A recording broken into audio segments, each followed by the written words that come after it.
uniting people with sport. Everyone loves sport, don't we? So, welcome again. I'm Charles Perry. I'm based in the UK as an entrepreneur in the sustainability field, and I'm delighted to be the moderator for this wonderful panel, very international panel. And I'm going to get us going, and then hopefully we'll have a discussion and we'll involve some audience members in that discussion as well. So if each of you could introduce yourselves, I'm going to start with Suzanne from IUCN, and where you're from, and tell us a little bit about the Sports for Nature framework, please, Suzanne.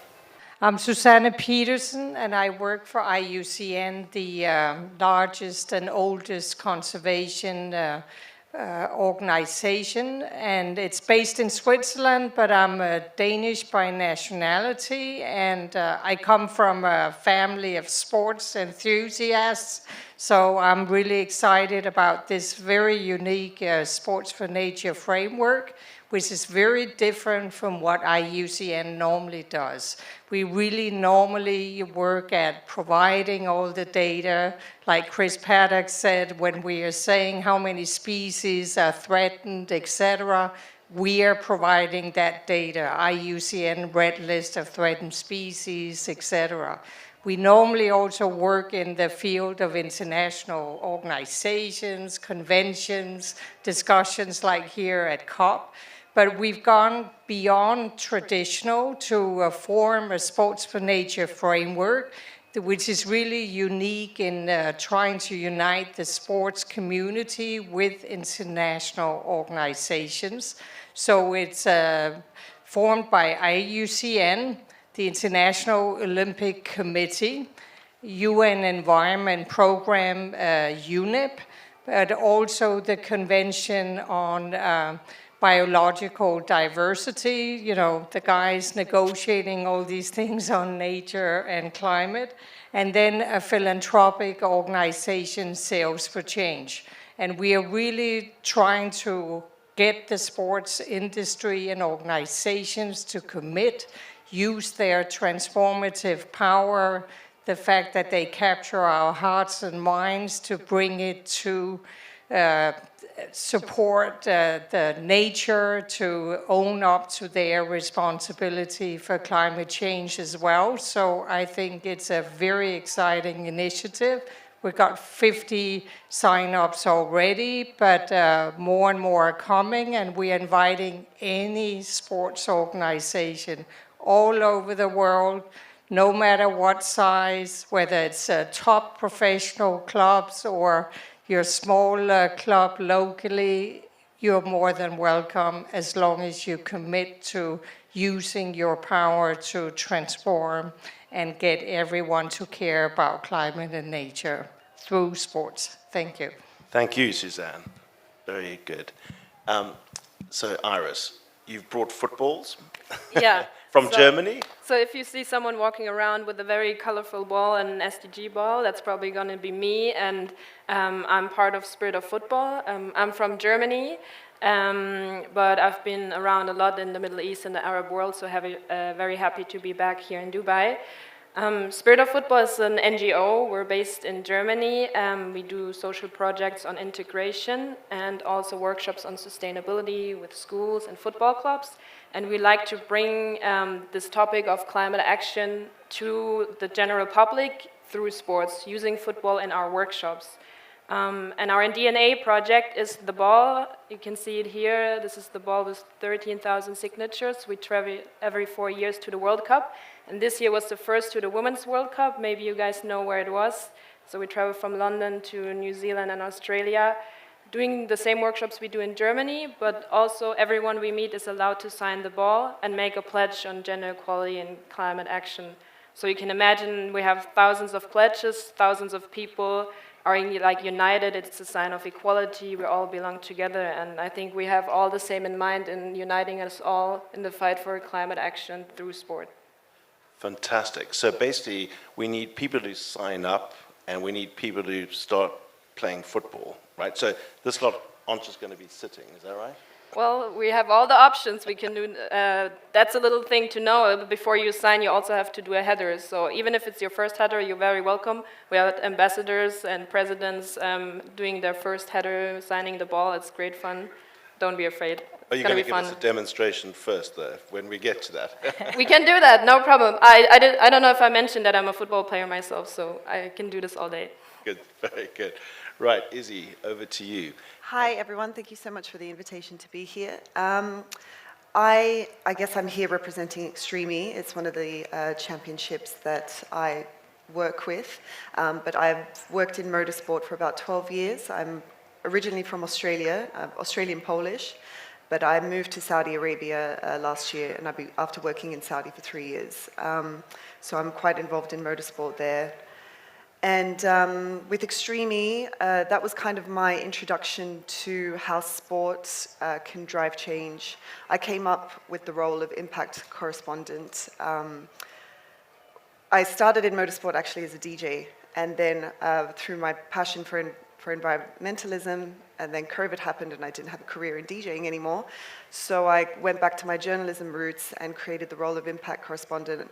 Extreme has a ship called the St. Helena ship, which transports the whole race around the world. Sorry, for those of you who don't know, Extreme is an electric SUV championship that races around the world in areas that are damaged by climate change or anthropogenic activities.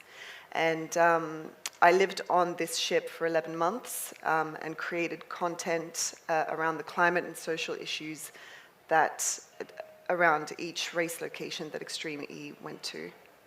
Thank you, Izzy. Maybe you could just also just tell us the Formula E and Extreme E. Yeah, so I'm also involved in Formula E, which is going to celebrate its 10th season next year.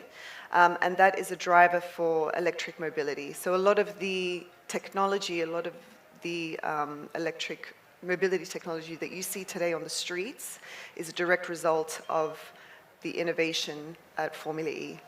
Thank you very much. Right, over to Steve. I think you've just landed from South Africa with some of your colleagues this morning. Very good. Thanks. So I'm a very, very proud South African, and we come from a slightly different angle, which is really the nutrition for sports and what we learn from sports. And we are, by the way, the Rugby World Cup winners. And what made us win was the pixie dust. And what's the pixie dust is about getting diversity and understanding diversity and celebrating that diversity. And so the same thing with our nutrition and farming. And so we basically look at what can we learn from high-performing teams? What can we learn from Ubuntu? How do we understand that you don't win as an individual, you win as a team and a community and eventually a nation? And then what are the 1%ers that we can all do together? And so you can't take drugs anymore in sport. It's now about how do we find thousands of small little 1%ers, which is regenerative agriculture, looking at our nutrition for our youth to be better sports people, and then how do we teach a regeneration and a rewilding? And so we work a lot with sporting teams that travel, and we get them to understand and gift rewilding through seed pills, and it's really around biodiversity credits. How do we bring this in with sport? Because it is the celebration of people meeting. And it's in this meeting is how can we give a gift to the ecosystem collapse of every host by being a part of the solution and leaving a legacy with trees, with microbes in soil, with regeneration and with biodiversity.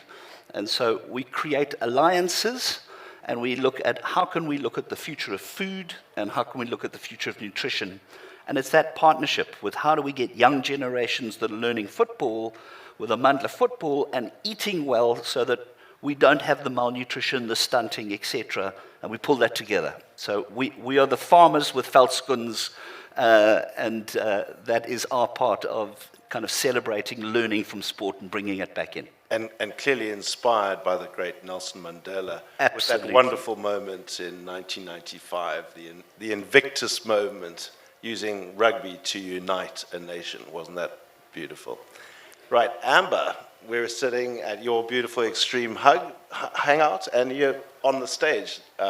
I know, a real joy. I finally made it onto my own stage. Woohoo! It's only because the lineup of panelists is always so extraordinary, and I am deeply honored to be here with all of you guys. I mean, Charles, you've been such a friend to the Extreme Hangout. Suzanne, you are here to represent the science and the brilliance that comes out of the IUCN, and we celebrate you guys for all the extraordinary knowledge that you bring as part of that organization.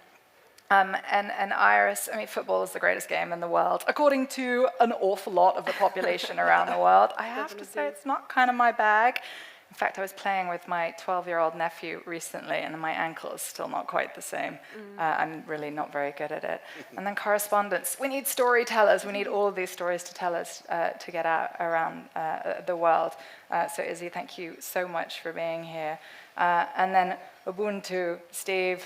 Yeah, I'm always banging on about nutrition and how we grow things and that connection with wildlife, and then, of course, how it feeds our athletes and stuff. So really, it's my great honor to be on the stage with all of you guys. At Extreme International, I lead on sustainability, which is super fun and engaging, and only that because our young team are themselves very motivated in this space too. But as a representative of the extreme and adventure sports community, you guys all know this, we're out skiing down mountains, climbing them, cycling on desert trails, we're in the ocean, diving, we're sailing. Yeah, you can't get us out of these crazy spaces. And most of our audience are young people. The young at heart, we're still clinging on in there with our fingernails so that it's still, we still feel like we can be represented in that space. Yeah, I mean, I could keep talking for a while, so I'm going to... And Amber, I just want to pin you on one other thing that you haven't mentioned, which is when I first heard about you before I met you, you were in a lot of the newspapers and magazines paddleboarding. Can you just tell us a little bit about where your sort of paddleboarding celebrity status came from? That's very kind, Charles, and totally unnecessary. But actually, it links really nicely into, I mean, I was very privileged. I grew up a large part of my childhood in the Bahamas, so I'm really an ocean baby. And so paddleboarding very quickly became a part of my life. It's the most wonderful way to explore our waves. I have done some crazy things in the name of nature, but using sport in order to bring attention to it. So I've paddleboarded the River Thames, I crossed the Channel on a paddleboard, don't necessarily recommend that, deeply uncomfortable and rather cold, but it was an awesome journey and adventure to take. And then I have circumnavigated various islands in the Bahamas as well. So much fun, and then of course you see so much nature as well, and I saw nature that I thought we'd lost in part of the, through the island chains as well. And so actually it really helped to instill a sense of hope as to there are still spots out there where I can find nurseries for sharks and turtles and conch, and then you get the odd dolphin passing by, and there's always a celebration there. Yeah, we definitely need to do a lot more to engage sporting people all over the world around this, absolutely critical agenda. Because am I wrong in thinking that it took a while for the footballing world to really get into the sustainability revolution? What do you think? Well, I'm not, of course, speaking on their behalf, but as a spectator and lover of football, I think they have missed the boat for many, many years. If you look at the community and football being spread all over the globe, the stadiums being built without proper maybe consideration for sustainability, the events themselves are not very sustainable in terms of energy efficiency or waste management, or even, let's say, the travel arrangements. I mean, now we'll have a World Cup spanning I don't know how many countries and so forth. So I think football and other, let's say, organizations, I think really need to step up and build it into their planning and make commitments that they're willing to hold. And then, some of the famous soccer stars could also, be out there embracing some of these issues. If you think about it, climate change is also impacting their work. I mean, it's getting hotter and hotter, more and more difficult to train in extreme, let's say, heat, or the weather events are extreme, canceling many sporting events. And so I think there are lots of things that even the players themselves should, of course, be caring about in their profession, but also in their private lives. Yeah, so the beautiful game could be a bit more caring about the beauty around us, right? Now, you're a footballer, Iris, so is that fair? I mean, do we see football stars specifically starting to talk out, I mean, with all their influence? I think I totally agree that football has great power in putting a focus on climate action, and it's really not used enough. There are some players, for example, we were at the Women's World Cup, and there was a couple of players who did the biggest initiative so far in offsetting their flights. We all know offsetting is not the solution to all our problems, but it's a start and it's a great message. It was put together actually by colleagues of ours, Football for Future, and we can see like if all the male players would spend some of their salary, not just the women from the little salary they get anyways, you can see what big of impact that had, and also we see that these female footballers are being great role models, for example, in that. So if all the guys, I know there's some male players who do that as well, so shout out to them, but if more of them would pull and push for that, and also push their clubs, and especially the organizations and FIFA and all the other bodies, to try to make these tournaments more sustainable, imagine what effect that would have and how it would lead other sporting events to go after them and do the same. So these alpha males need to get more in touch with Mother Earth, don't they? Izzy, you're used to the world of Formula One and racing, and then Formula E and Extreme E. I mean, do you notice a big change? I mean, how did you, when you first got into the industry, and we know Formula One is a very polluting industry. Yeah.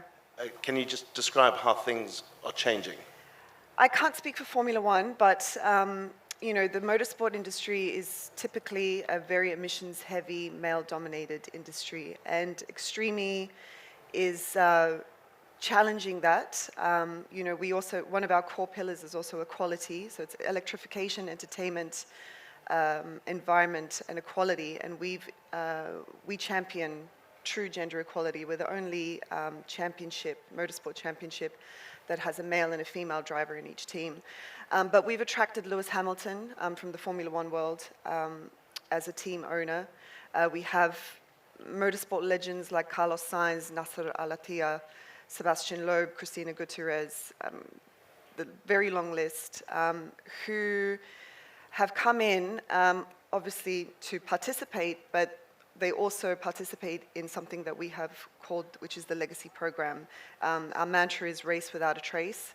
So these legacy programs are installed to work together with local NGOs and communities to help mitigate the local issues in that particular race location.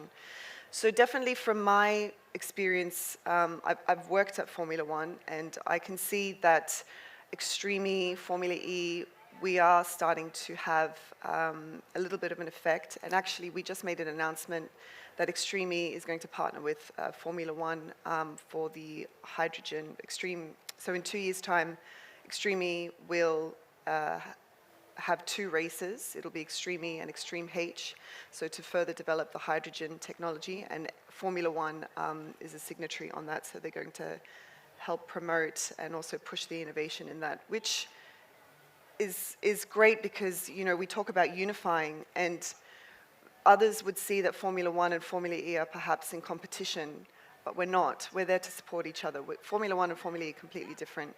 We're in the world of motorsport, but we're here to unify and to push innovation and change. I just wanted to make a comment on the soccer. I invite everyone to go into the Saudi Green Initiative. As you know, Saudi will be hosting the the soccer games, and there is technology on how they're going to build the stadiums in a sustainable way. So just a side note. Now, Steve, you mentioned the word Ubuntu, and we briefly talked about rugby and the example of Nelson Mandela. Can you just tell us what is Ubuntu? Sure, it is the power of our togetherness. And it's almost the African proverb, it takes a village to raise a child, and it takes a great amount of diversity to raise a child. So Ubuntu is I am because you are. And so it really reflects the human spirit of empathy, of authenticity, and of understanding. And so when you look at what we learn in sporting teams, very often it's the invisible curriculum. The sporting team is not the best player, it is the best community that supports each other to win with a single focus. And very often you've got to get very brilliant at the basics. You've got to understand what it means to win. And I think that conversation is changing. And I think in this conversation, it's really around listening and saying, what does winning mean now? Is winning what we used to think it was? And is winning now about how do we win and affect nature and affect biodiversity? So this and conversation is really coming in. And we're seeing the full circle with wellness and vitality, because we need nature to survive for every medicine, every bit of nutrition, everything that we have, and we're not talking enough about that. And so the practice of what farming used to do to win and what it's going to do in the future is completely different. And so it's really saying, how do we learn from sport to be better communities that are high performing? And how do we learn from nature to see what diversity in nature actually encourages this growth and this vitality? And how do we pull that together? Because healthy population in the future for great sport is going to be a healthy world that is deeply healthy, not on a very thin veneer. Thank you. And Amber, I mean, I know your great passion has always been the oceans, and you talked about paddleboarding and the Bahamas and your background in that. And Alistair Gosling, your husband's passion has been more around, I guess, I mean, he's a pilot, he started in the skiing world. I remember seeing extreme television in ski resorts with snowboarders jumping off cliffs and things. Crazy stuff.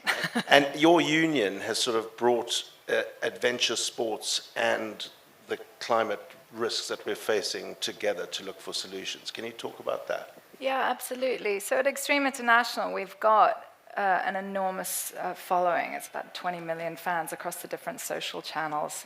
We did nuts numbers last year, 2.3 billion video views. I mean, it's pretty crazy. And it just struck me as too good an opportunity to take all these young people who are enthusing and going into nature to do their sports, and whether they know it or not, that nature is benefiting them. They're building their own physical strength, they're in competition with their friends, they're also creating their communities around these. And it's also not just about their physical health, it's about their mental health too. I mean, literally when you have a situation in the UK where our GPs, our doctors, are prescribing that people take walks in nature now. It's like, whoa, we're really going back to basics on this level.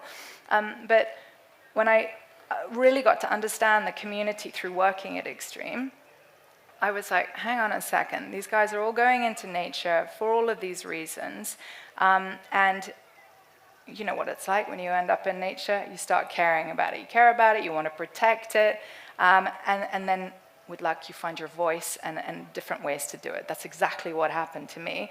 So I was like, well, let's bring these primarily young people again more into the climate conversation and see if we can help find little pieces that resonate with them. And the SDGs are a really beautiful example because they represent not just gender equality, water security, the built environment. I mean, and life on land, life below water. There are ones that each one of us can hang our hat on and go, Okay, I'm not a perfect environmentalist, and I am not a perfect environmentalist. None of us are, but we don't need a few perfect environmentalists. We need billions of imperfect ones. And if water is the thing that gets you out of bed in the morning, because perhaps you grew up in a water-deprived area and your mom had to walk miles each day in order to collect it and bring it back for your family, then use your voice on that. And if, like me, I grew up loving the ocean, and that is what has led me here today. It was that particular love of nature. Thank you. I want to come back to this ball in front of you, Iris. It's got a lot of signatures on it. I mean, any idea how many signatures? Probably not, right? 13,284. Oh, you know exactly. I have an eidetic memory. No, we kind of guesstimate after every day, and we definitely reached 10,000 in Kiribati. I don't know if any one of you know, I didn't know the group of islands before, but we had that 10,000, and then through the World Cup, another like 2 to 3, and then we had some signatures here, so it must be around that. So do you want people here to sign that? Yeah, everyone's very welcome. You can be part of this journey. Like I said, this journey was from London to New Zealand and Australia, plus Sport Positive in London and Germany, and now COP. 21 countries on the way in Southeast Asia, and people like kids, adults, football players. By the way, the female World Cup winners, 2 of them signed during the finale, and all of them signed the ball. We're all part of the same world, and everyone can do their part. So if anyone has a specific pledge, something they're already doing, or especially if you have something that's been hard for you and you want to commit to it now, may it be veganism, single-use plastic, changing to green energy, or pushing your leaders to have a just transition to clean energy. It can be anything like that. So should we test this audience? How many of you are willing to sign this football? Please show hands up. Okay, that's pretty good, right? So we need to make time for that. And Suzanne, what one thing would you like this wonderful group of people sitting in front of us to help you with today? Well, I think, again, use your power as potential athletes or current sports activists or consumers of sports to put pressure on sports organizations to commit. So, for instance, the Sports for Nature framework I talked about, Sports for Nature, we want signatories to at least sign up to 4 key principles: nature protection, nature restoration, green supply chains, and education and advocacy. And then anyone can join. But of course, we want at least a commitment so that people put in pledges or measurable, let's say, plans that we can then follow up on together. Thank you. And back to you, Steve, for a minute. You can grow Earth.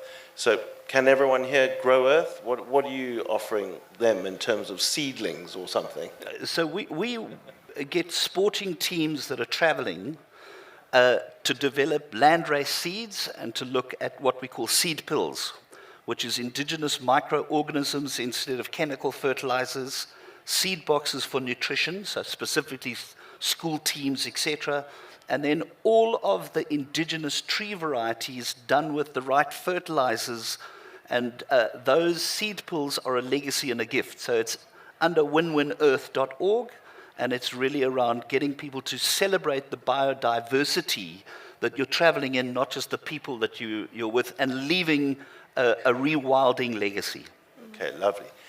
Izzy, is there one thing that you would like our lovely audience to take away or to think about? Yeah, this is my personal view, and I learned this from working with Professor Carlos Duarte, who is the head of the scientific committee at Extreme. He's the 12th most influential climate scientist in the world, and he taught me that we need to also view nature as an asset. So it's there to be protected, but the truth of the matter is we live in a business world. You know, the economies need to thrive, and people need to make that direct correlation that nature is also an asset. You know, coral reefs, I think they've been assessed as something like a $60 billion tourism industry. And I urge you to please obviously conserve nature, but also see it as an asset that not to be exploited, but to be protected, because it can benefit not just the tourism industry, but also local communities in terms of food and things like that. So before we turn to the audience, I mean, Amber, I think it's obvious, you know, they're here. This is the Extreme Hangout. So you've already given them something, and luckily they've come to participate, and I guess it's keeping engaged in the community that you've built going forward. Definitely, and sports is the greatest community building asset I think that we all have. And as you rightly said, Charles, I imagine that's why most people are here listening to the panel today. 'Cause sport is cool, it's fun, it's sexy. My God, we need that in the climate conversation. We're too guilty of telling people what they can't do. You can't fly, you can't shop your favorite brands, you can't eat meat. At which point, everybody wants to put their hands over their ears and go, I'm going to leave that problem to somebody else. And actually, the truth is, we want all of you in and to come and meet us in any which way that you can. And sports personalities are the most influential people in the world today. And there are incredible people doing beautiful stuff in this space. Sail GP, super cool, super sexy, here in Dubai this weekend, racing out on the ocean on literally the most magnificent high-tech boats you could possibly imagine. I mean, that is really showcasing absolute excellence in this space. Down in South Africa, and I know they're in Zimbabwe, and I think in Namibia as well, there's the Rhino Football League. And that was established because this wonderful American guy, he went and was trying to understand about rhino conservation and what the struggles in the local community were and why the local community were not necessarily fully engaged in the protection of these magnificent animals. When they sat with these local tribes from this one particular area where rhinos had been decimated, he said to them, he's like, what could I bring you instead? And one of them said, football. And he was like, huh? But can't anybody play football? He has now established a league out there. And in fact, he won the BBC Green Sports Award this year for community activations. And it's so beautiful, that story. I urge you guys to look it up. But it just goes to show where sport can really be a leader in this, and we want all those fabulous influences within these communities to come and be part of that. Yes, thank you, Amber. I mean, it really is good for building a movement, and obviously that's what we're trying to do, building a movement with the help of sport. I like to call it the sustainability revolution. Other people have other names for it, but do people in the audience want to get involved with a question, perhaps, or even a comment? There's a gentleman here. You're going to have this microphone.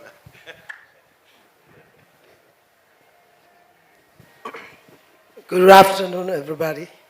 I'm a school teacher from India, working in Indian high school. Talking about football. I was born in the northeast part of India, Nagaland. I grew up playing football.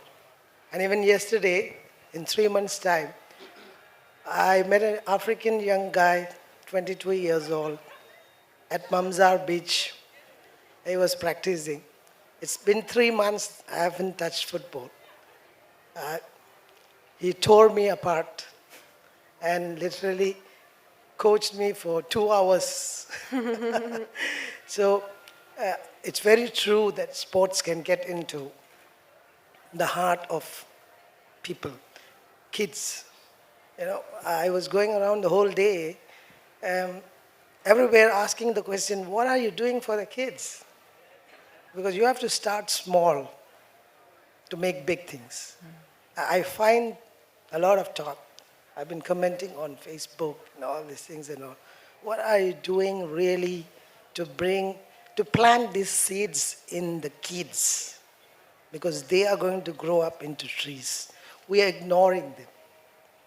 And this is an area which, it's a waste of time. They're growing every day.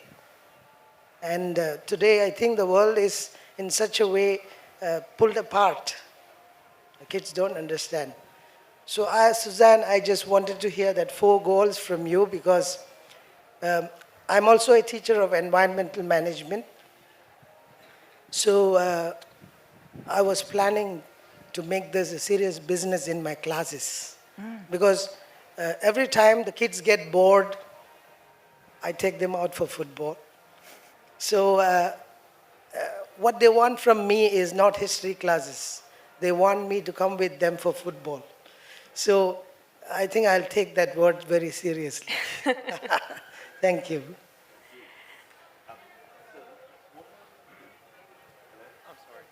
Can I maybe, I hear that my mic is on. And Yeah, what was your name? Sorry. Jyoti Rajan. Okay, brilliant. Yeah, feel free. Yeah, I mean, I totally agree with you, and I think all of us that all our work is important here at this level, but that the next generation are the ones that are going to live here and that should have a say in this, and they should know about it and what to do best, and we should listen to them. So this is really what our workshops are about. We also go to football clubs, universities, whoever invites us, but also elementary schools. So we have methods that are very interactive to, like in a playful way, bring this topic of climate change and climate action to them. And we have a special method, Fair Play Football, where we play without dribbling. So it's about teamwork. We play mixed. Men, women, even people with disabilities, old, young, everyone can play together. And then we throw in some climate handicaps. So we collect trash before you throw it on the field. They have to play through the trash, and then we ask and reflect, and then people are like, yeah, it's very disturbing. And then we ask, okay, is this how we want to act in our environment? Or playful playing there's a flooding or something. You can adapt it in different ways. It works very well with children, but even adults. And just trying to understand what's happening, because sometimes we have to start at basic. But if people understand, or the kids already know more, we can go more into depth. Okay, what can we do? What can you do in your community? And how can we help you? So we want to listen to you and develop things from your perspective. Thank you, Iris. I think I'm going to go. Do you want to say something, Amber? Well, yeah, I was just going to say on that one, I mean, Chris Packham was actually talking about the power of fear and the motivational power of it. I've got to say, I lean more towards love, and whether it's love of kids, love of family, love of sport, just love of being outdoors. I mean, Martin Luther King, he said he had a dream, not a nightmare. I'm like, let's go with the dream, guys. That's surely much more empowering. Love it. Do we have another question? Yes, Oliver. There we go. There's a microphone coming. Hi. I love the panel, so thank you so much. And Ollie from Earthly. How can we learn from the sports industry and bring more competitiveness and gamification into nature protection and restoration? And that's a question to everyone. Very good. Thank you. Who would like to kick off on that answer? Steve? Yeah, I think that's such an important point, because I think that one of the things that we've got is we've got 2 areas. We've got one area where we've got massive threats with health and the cost of wellness. If you look at America, 400 million people, 5 trillion in healthcare, their military spend is down here. This is the issue. And so if you start to look at where capital is moving, we've got to get people to start investing in highly competitive, tradable NFTs, credits, etc., that make that impact and support that. And so very often we see things like this as, oh, we'll take a philanthropic approach to nature. Let's conserve the world with philanthropy. In fact, we've got to radically shift that. And we've got to start to say, how do we start to look at investing into conservation, investing in the ecological collapse with highly competitive tradable funds and very, very profound shifts in where we look at the cost. If we're not doing sport, if we're not eating well, it's going to take down huge superpowers. And in Africa, there's a revolution happening. And what's so exciting is the Southern African Food Transformation Alliance. And that is literally, Southern Africa is the side of America. And through generative farming, looking at climate change, looking at creating millions of livelihoods, and facing it and really driving into it, we're making very, very big changes. But it's to get the kind of the people to understand that this is a competition we've all got to win. We've got to use that same passion and power into looking at nature solutions? I'm sure Oliver will appreciate that answer because Earthly's business is about accelerating investment into nature. So, last question from somebody in the audience.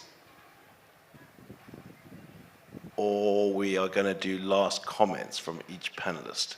So, Suzanne, starting with you, and I've got to give you this microphone back. Are you encouraging people to literally sign something now at the end of this panel? Yes, absolutely. I would very much like that. And of course, we are working more at the organizational level. I said no matter what, it could be a small football club or whatever, but we want an organization or somebody to sign with that sort of commitment from the institutional side, and then bring along the individuals as well. But very much so. Thank you. Right, so those people can speak to Suzanne, right? Iris? Well, I think I talked a lot about the ball and spirit of football, and we were talking about doing a header, and I was thinking instead of me talking for another 5 minutes, maybe somebody wants to do a header and a little pledge, maybe even our friend who talked about his experience on the beach. I always say there's nothing that can go wrong when you do a header in front of an audience, but I hope the photographers are ready. if then we just do a do-over and act like nothing happened. Yep. If you would come up to the stage, I'm sorry, you put yourself out there, but you outed yourself as a footballer, so I thought minimizing risk here.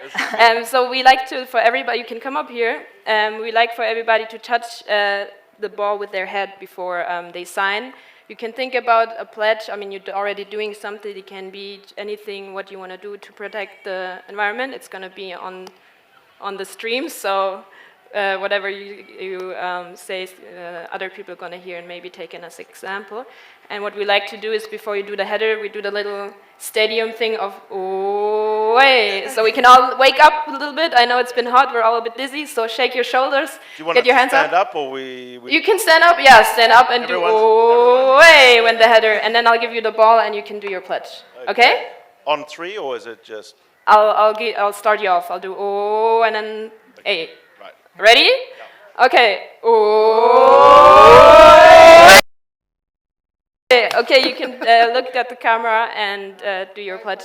My pledge would be that every day in class there would be a lesson on environment that is given, and they would take down that in their notebooks. Yay. Thank you, and you get to sign the ball now and add your name to all the other signatures. So thank Very you so good. much, and we're always looking for partners to do these workshops and do these journeys. So Very good. Just before people come up to sign, Izzy, final Closing word remark. from you. Yeah, actually, I wanted to also say, I see Danielle from FIM Explorers here.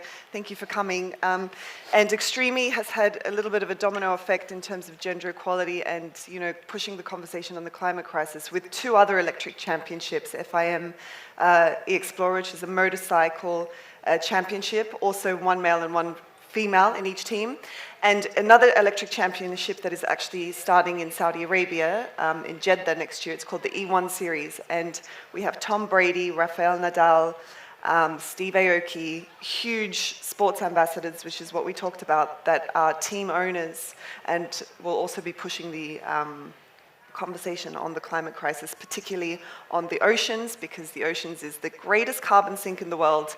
Less than 3% of it is protected. So the E1 will be very much focused on pushing and bringing awareness to the oceans using these highly influential figures across entertainment and sport. Lovely. Steve, final word. I loved the comment from the teacher that talked about a seed grows into an enormous tree. And coming from an organization called You Can Grow, I'm a great believer in that. And I love the fact, I think the most important thing is we need to do a little bit of unlearning, all of us. And I think we've got to be planting seeds. It's literally every seed we plant grows into something. And every young child that is developing the talent to be the future champions is the same thing. They need a lot of nurturing, they need the right environment, and it's not one thing, it's everything that builds champions, and it's everything that is going to save our ecosystems. Lovely, Steve. Thank you. Amber, And to Wow. follow on from that, Steve, as well, isn't it 10,000 hours? Isn't that what they say to turn into a sports professional? We've all got to practice this stuff. Being an environmentalist doesn't necessarily come easily to anybody out there, but we can do it. We've got to practice, and by repetition, we're going to get better at it. And please, our leaders, everybody in the blue zone over there right now, and to all of us, could we just stretch that extra mile, put in that little bit of extra effort?